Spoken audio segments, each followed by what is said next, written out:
प्रभु को बहुत धन्यवाद। आज का संगति जो आज हम प्रभु का वचन को अर्थात उसके गुड़ बातों को आप सबों के बीच में हम प्रकट कर पा रहे हैं। और विशेष करके इस समय परमेश्वर एक अच्छी संगति दिया कि हम परमेश्वर के जीवित वचन को आज हम फिर से सुन सके, जान सकेंगे। आज हम चर्चा करेंगे कि हमें अपनी कमाई हुई धन को हमें किस पर खर्चा करना चाहिए। आज इससे आधारित हम वचन को आज हम सुनेंगे जो हमें मिलता है नीति वचन 23 उसका 4। नीति वचन 23 उसका 4 लिखता है, धनी होने के लिए परिश्रम ना करना, अपनी समझ का भरोसा छोड़ना। प्रभु का वचन कह रहा है धनी होने के लिए परिश्रम ना करना, अपनी समझ का भरोसा छोड़ना। परमेश्वर का जीवित का कहने का तात्पर्य है कि धनी होने के लिए परिश्रम ना करना। आज हम देखते हैं धनी होने के लिए बहुत सारे लोग कई तरह का काम करते हैं, कई तरह का बिजनेस, नौकरी, व्यवसाय, अन्य प्रकार से वे लोग पैसा बटोरते हैं और धनी हो जाते हैं और वे संसार में घुल मिल जाते हैं, उस धन को उड़ा देते हैं। लेकिन प्रभु आज हम ख्रिस्तीय विश्वासी भाई बहनों को आज कहना चाह रहा है धनी होने के लिए परिश्रम ना करना, अपना समझ का सहारा भी छोड़ना। परमेश्वर कह रहा है। इसलिए हम आज उतना ही धन को आज हम कमाने का प्रयास करें जो हमारे लिए और हमारे जीवन के लिए और हमारे पूरे परिवार के लिए चल सके। क्योंकि दाऊद भी यही बात को कहा था कि मुझे बस इतना धन दे कि मैं रोज दिन उसे खा सकूं और आपको रोज दिन आपको पुकार सकूं। परमेश्वर का बहुत धन्यवाद इस सुंदर वचन के लिए कि आज हम धनी होने के लिए मेहनत ना करें। प्रभु हमारा और आपका आवश्यकता को वह जानता है। इसलिए हमें जितनी हमारी कमाई होती है व्यवसाय से, नौकरी से, आज हम उसी में संतुष्ट होकर आज हम उसी में रहे और प्रभु को बहुत धन्यवाद दें। प्रभु का इस सुंदर वचन के लिए बहुत धन्यवाद। आइए हम और एक वचन देखेंगे जो मिलता है 1 तीमुथियुस 6 उसका 9 पद।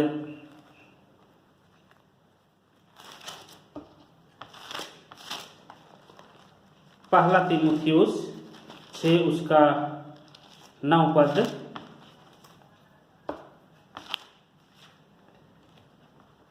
1 तीमुथियुस 6 उसका 9 लिखता है, पर जो धनी होना चाहते हैं वे ऐसी परीक्षा और फंदे और बहुत सी व्यर्थ और हानिकारक लालसाओं में फंसते हैं जो मनुष्यों को बिगाड़ देती है और विनाश के समुद्र में डुबा देती है। परमेश्वर का हम बहुत धन्यवाद करते हैं। हम देख रहे हैं वचन में यहाँ लिखता है, पर जो धनी होना चाहते हुए ऐसी परीक्षा और फंदे और बहुत सी व्यर्थ हानिकारक लालसाओं में फंसते हैं जो मनुष्यों को बिगाड़ देती है और विनाश के समुद्र में डुबा देती है। प्यारे भाइयों एवं बहनों, ये वचन हमें एक गुड़ शिक्षा को दे रहा है। कहता है जो धनी होना चाहते हुए परीक्षा में पड़ते हैं, फंदे में फंसते हैं, व्यर्थ और हानिकारक लालसाओं में फंसते हैं और मनुष्यों को बिगाड़ देता और समुद्र में डुबा देते हैं कार। इसलिए आज हम धनी नहीं पर आज हम परमेश्वर में धनी होने का प्रयास करें। परमेश्वर का वचन को आज पढ़े, ग्रहण करें और अपने हृदय में परमेश्वर का वचन को जगह दे। वो धनी आज हमारे लिए महत्वपूर्ण होगी और परमेश्वर का धन, परमेश्वर का जीवित वचन है, जीवित गाना है, परमेश्वर का वो कार्य जो आज हम हर एक को सौंपा गया है। परमेश्वर का सुसमाचार सुनाना, परमेश्वर का झुंड को बढ़ावा देना, बीमारियों के लिए प्रार्थना करना, पापियों को क्षमा करना, उसके लिए दुआ करना, ये हमारा धन ठहरेगा। इसलिए प्रभु परमेश्वर का वचन कह रहा है कि अगर यदि जो धनी होना चाहता है वो फंदे में फंसता है, बीमारी में फंसता है, परीक्षा में फंसता है और वह मनुष्यों का जीवन को बिगाड़ देता है। हम परमेश्वर का बहुत धन्यवाद देते हैं ये वचन के द्वारा जो आज हमें एक ऐसा शिक्षा को दे रहा है, आज हमें मनोबल को बढ़ाती है, आज हमें वो संसारिक धनी होने से आज हमें मना करता है। परमेश्वर का हम बहुत धन्यवाद करते हैं। आइए हम दूसरा वचन देखेंगे जो मिलता है 2 कोरिन्थ 8 उसका 9 पद में। 2 कोरिन्थ 8 उसका 9 पद में लिखता है, तुम हमारे प्रभु यीशु मसीह का अनुग्रह हो कि वह धनी होकर भी तुम्हारे लिए कंगाल बन गया, ताकि उसके कंगाल हो जाने से तुम धनी हो जाओ। तुम हमारे प्रभु यीशु मसीह का अनुग्रह जानते हो कि वह धनी होकर भी तुम्हारे लिए कंगाल बन गया, ताकि उसके कंगाल हो जाने से तुम धनी हो जाओ।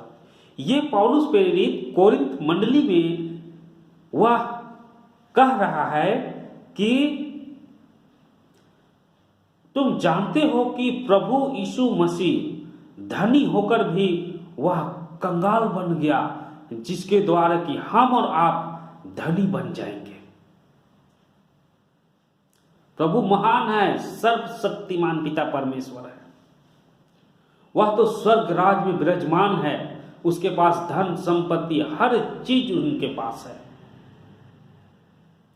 इसलिए कोरिन्थ मंडली में आज पौलुस प्रेरित के द्वारा कहा जा रहा है कि प्रभु यीशु मसीह एक धनी व्यक्ति होकर के, धनी होकर के भी वह कंगाल बन गया, ताकि उनके कंगाल बनने के द्वारा हम और आप धनी बन जाए। इसलिए प्रभु आज हम पापी लोगों से वह प्यार करता है, हम लोगों से वह अपना नजदीकी रखता है, हम लोगों से वह लगाव रखता है, हम लोगों के संग और साथ वह होता है। परमेश्वर का हम बहुत धन्यवाद करेंगे। और आज हम इन बातों को जब हम लोग जानते हैं, इन बातों को आज हम देखते हैं, तो सचमुच में प्रभु हम और आपसे लगाव रखता है। वह हमारे लिए वह कंगाल बन गया, गरीब बन गया, हमारे लिए वह मार खाया, कोड़ा खाया, गाली सुना, हमारे पाप के लिए। प्रियो, आज इन बातों को हमें समझने की आवश्यकता है, इन बातों को आज हमें जानने की आवश्यकता है, इन बातों को अपने हृदय में रखने की आवश्यकता है। परमेश्वर आज चाहता तो लोगों को क्षण भर में वह नष्ट कर डालता, लेकिन वह हम सबों से प्यार करता है, और इसलिए भी प्यार करता है कि हमारे अंदर, हमारे जीवन में उसका आत्मा वास करता है। वो आत्मा प्रभु का है, वो आत्मा प्रभु वापस ले जाएगा हमारी मृत्यु के बाद। इसलिए प्रभु चाहता है कि मृत्यु तक हम प्रभु में बने रहे और हमारा आत्मा प्रभु के पास स्वर्ग के राज में वह जाएगा। प्रभु को हम बहुत धन्यवाद। आइए हम और एक वचन देखते हैं, नीति वचन 11 उसका 24। नीति वचन 11:24 लिखता है, ऐसे हैं जो छितरा देते हैं तो भी उनकी बढ़ती ही होती है, और ऐसे भी हैं जो यथार्थ से कम देते हैं और इससे उनकी घटती ही होती है। कुछ लोग ऐसे होते हैं जो छितरा देते हैं। छितरा देना मतलब खर्चा कर देते हैं तो भी उनकी बढ़ती ही होती है। हमें इसमें जानने की आवश्यकता है, समझने की आवश्यकता है। छितराना, आज हम खर्च 2 तरह से होता है, एक फालतू खर्चा और एक होता है कि हम प्रभु के लिए खर्चा करते हैं, उचित खर्चा करते हैं, गरीबों के बीच में बांटते हैं, कंगालों के बीच में बांटते हैं, प्रभु के नाम से दान को हम अर्पण करते हैं। तो इनसे ऐसा जब हम करते हैं तो बढ़ती ही होती है। इसलिए प्रभु का वचन कह रहा है, जो ऐसे है जो छितरा देते तो भी उनकी बढ़ती होती है।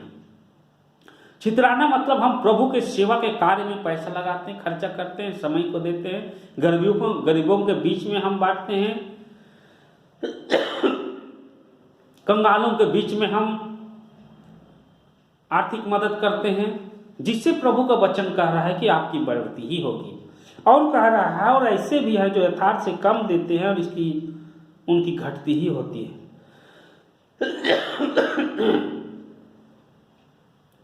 और जो कुड़ कुड़ के देते हैं, यथार्थ से कम देते हैं, उनकी घटती ही होती है।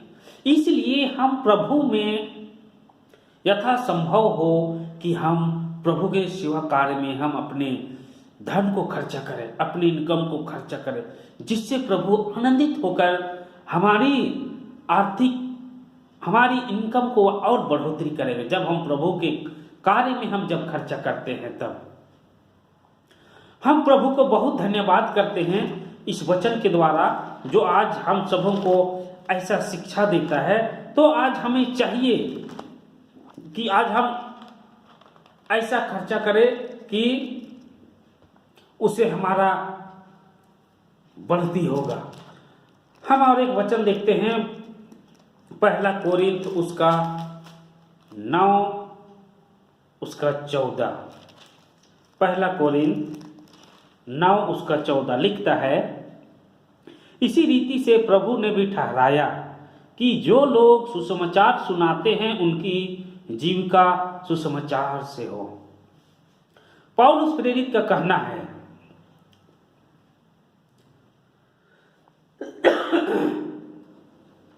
जो लोग प्रभु का सुसमाचार को सुनाते हैं वही उनका जीविकोपार्जन है।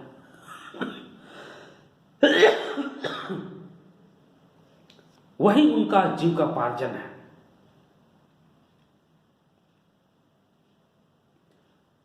धन्यवाद प्रभु का सुंदर वचन। इसलिए आज हम सेवक के लिए भी खर्चा करें, सेवक के लिए भी दान करें।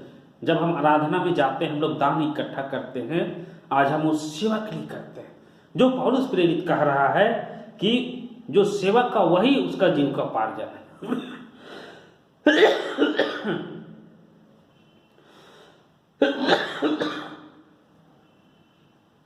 प्रभु को हम बहुत धन्यवाद करते हैं इस सुंदर वचन के लिए। आज हम सबों को आवश्यक है कि हम प्रभु के दास के लिए, प्रभु के सेवक के लिए आज हम खर्च करें, दान करें, क्योंकि उन्हीं से उनका परिवार चलता है, उनका खर्चा चलता है। प्रभु को बहुत धन्यवाद करते हैं इस सुंदर वचन के लिए, और हमें एक बड़ी शिक्षा मिलती है कि हम आज प्रभु के नाम में आज हम खर्चा करें, दान करें, आर्थिक मदद करें। सुसमाचार सुनाने वाला का एक माध्यम है जीविकोपार्जन, सुसमाचार प्रचारक से। तो उनके लिए आज हम दान करें, खर्चा करें। जब यीशु के चेला लोग भी जब प्रचार कर रहे थे, तो वहाँ के लोग उन लोगों के समक्ष लाकर अपने धन सम्पत्ति को बेच करके उन लोगों के सामने ला कर देते थे, ताकि उनका भरण पोषण, पालन पोषण भी हो सके और मसीह का सुसमाचार को लोग और बढ़ोतरी से प्रचार कर सके। हमें भी आज ऐसे ही आवश्यकता है। हमें प्रभु के दास के लिए, प्रभु के सेवक के लिए आज दान करने की आवश्यकता है। आइए हम और एक वचन देखते, गलाती 6:6 में लिखता है, जो वचन की शिक्षा पाता है वह सब अच्छी वस्तुओं में सिखाने वाले को भागी करे। जो वचन की शिक्षा पाता है वह सब अच्छी वस्तुओं में सिखाने वालों को भागी करे। जो प्रभु की शिक्षा को पाते हैं, प्रभु उनको कह रहा है कि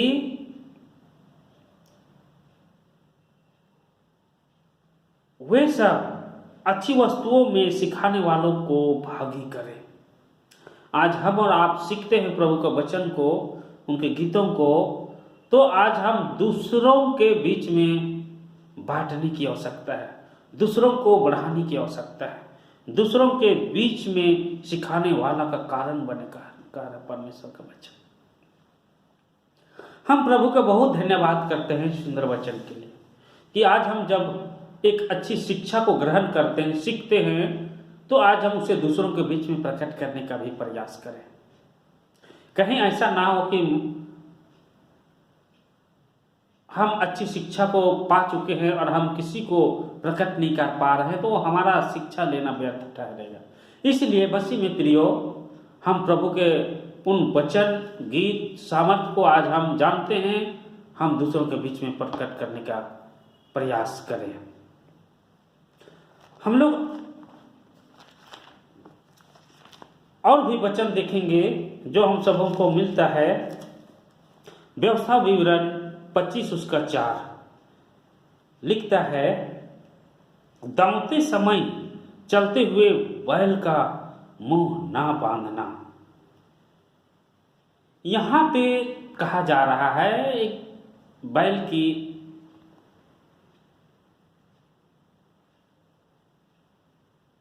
कि दांवते समय चलते हुए बैल का मुंह ना बांधना। हम लोग देखते हैं कि बैल का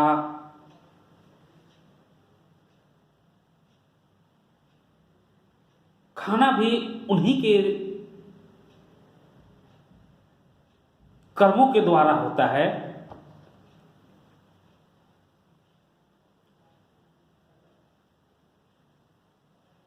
क्योंकि अगर यदि हम उनकी मुंह को अगर यदि बांध देते हैं और हम उससे कार्य को लेते हैं तो कैसा आभास होगा।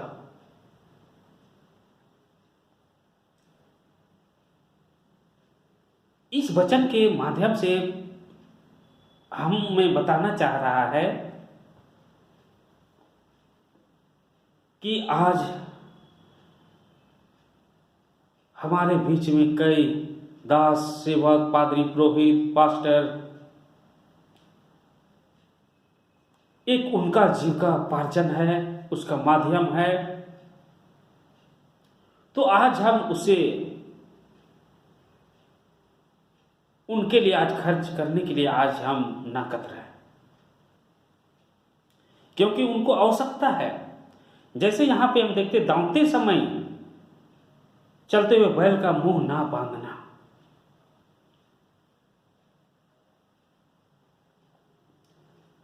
प्रभु का वचन को हम बहुत धन्यवाद करते हैं कि आज हम ना कतराएं, अपने मुट्ठी को खोलें, प्रभु के दास के लिए, प्रभु के सेवक के लिए खर्चा करें, दान करें, जिससे आपकी बढ़ोतरी होगी। हम प्रभु का बहुत धन्यवाद करते हैं। हम और कुछ वचन देखते हैं जो मिलता है। नीति वचन 19 उसका 17 पद, जो कंगाल पर अनुग्रह करता वह यहोवा को उधार देता है। कंगाल पर अनुग्रह करना, कंगाल पर अनुग्रह वही कर सकता है जो उसकी मदद करेगा, आर्थिक स्थिति को मदद करेगा, वही मदद करता है। जो अगर ऐसा करता है वह यहोवा को उधार देता है। ये सुंदर वचन हम लोगों के बीच में आज बांटी जा रही है। आज इसे हमें अपने हृदय में रखने की आवश्यकता है। हमें अनुग्रह करने वाला बनना है, दया करने वाला, करुणा करने वाला बनना है। प्रभु का वचन कह रहा, कंगाल पर अनुग्रह करता है, कंगाल को वह प्रोत्साहन करता है, आर्थिक मदद करता है, यहोवा को वह उधार देता है। हम प्रभु का बहुत धन्यवाद करते हैं सुंदर वचन के लिए। आइए हम और वचन को हम देखें जो मिलता है नीति वचन 22 उसका 9, दया करने वाले पर आशीष फलती है, क्योंकि वह कंगाल को अपनी रोटी में से देता है।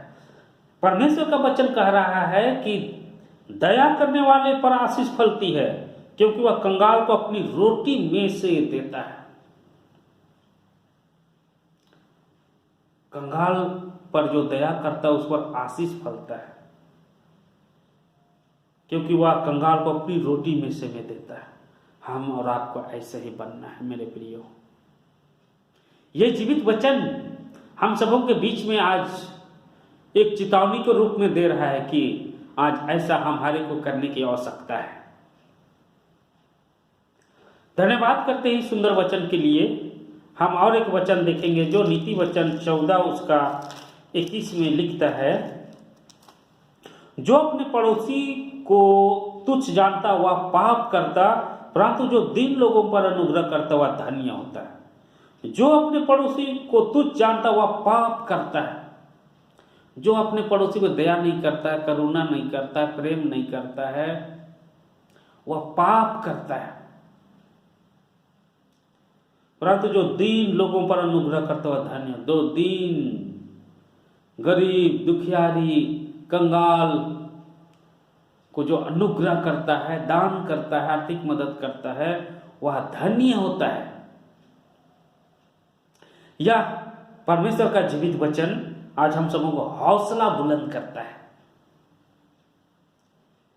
जो अपने पड़ोसी को तुच्छ जानता पाप करता है।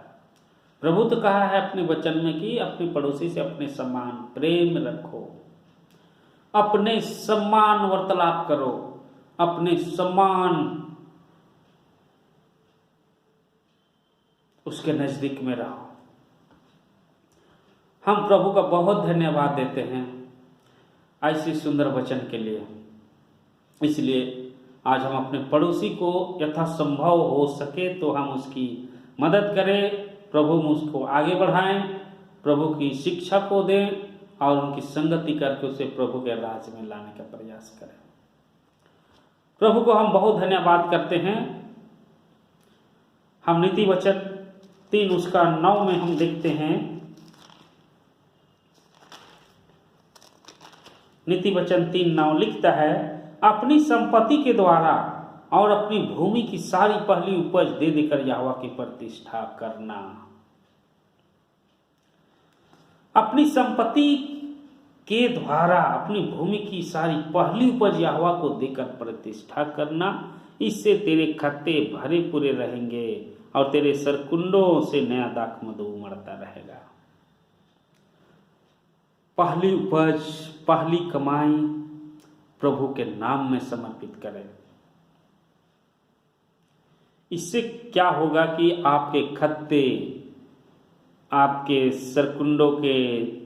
सरकुंडों से नया दाख मधु उमड़ता रहेगा। प्रभु का वचन कह रहा है।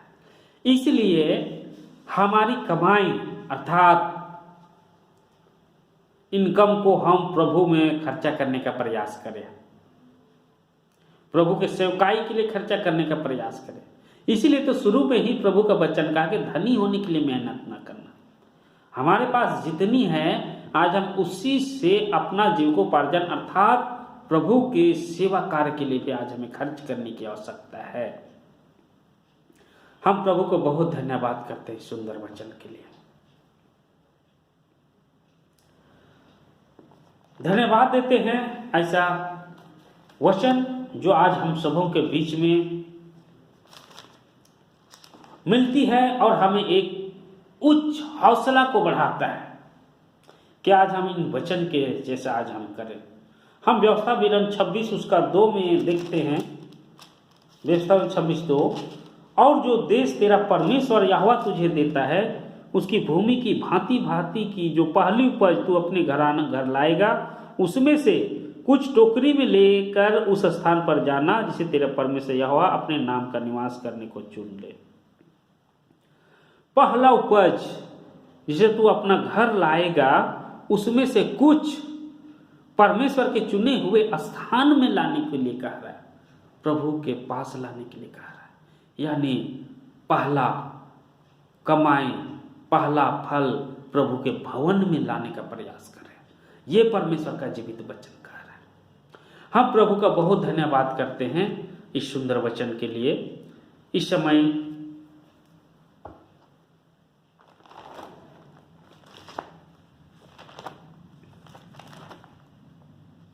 समय हम और एक वचन देखेंगे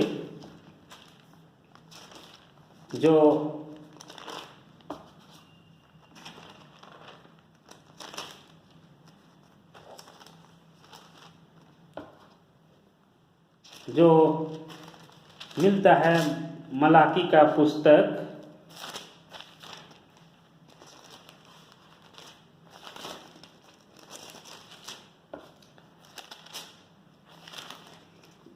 मलाकी का पुस्तक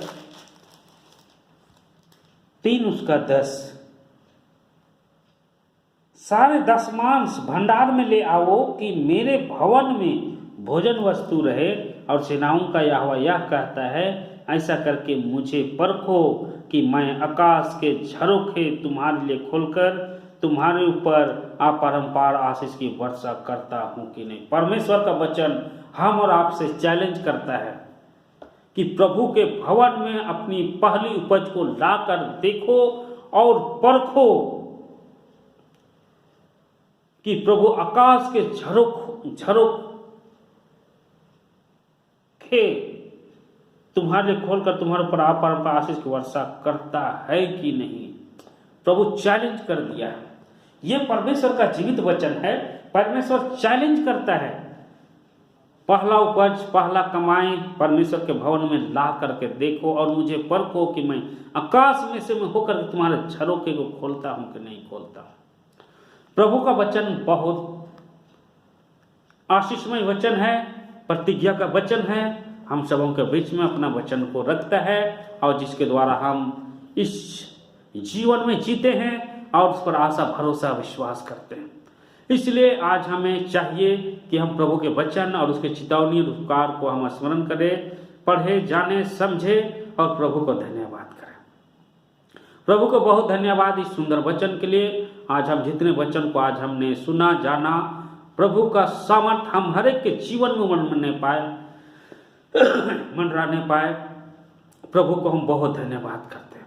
और विशेष करके इतना समय जो आपने वचन को समय देकर सुनने का आपने समय दिया, प्रभु आपको बड़ी आशीष और अनुग्रह आप सबों को देंगे।